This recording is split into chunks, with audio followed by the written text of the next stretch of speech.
Texas political party leaders are reflecting on the recent legislative session with school vouchers, a THC ban, and more now on the governor's desk.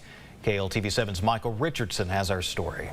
After 140 days, the 89th legislative session is over. Overall, from a Republican standpoint, we had a good session. Smith County Republican Party Chair David Stein says this session saw several victories. Border enforcement, we had wins. The biggest win we got in border enforcement was electing President Trump. We got wins in securing election.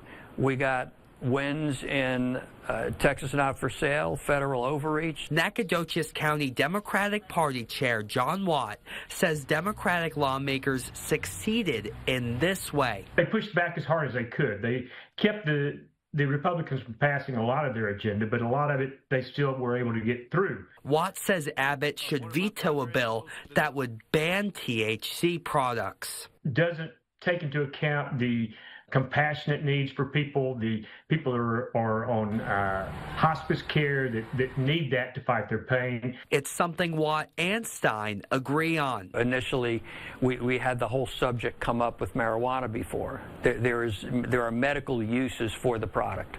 And so I think it may have gone too far with that. Several laws go into effect on September 1st.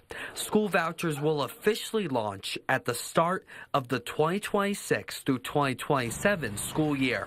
Michael Richardson, KLTV7 News. Now, the governor could still call a special session, that is, which would bring state lawmakers back to Austin. So far, it's unclear if he'll do so.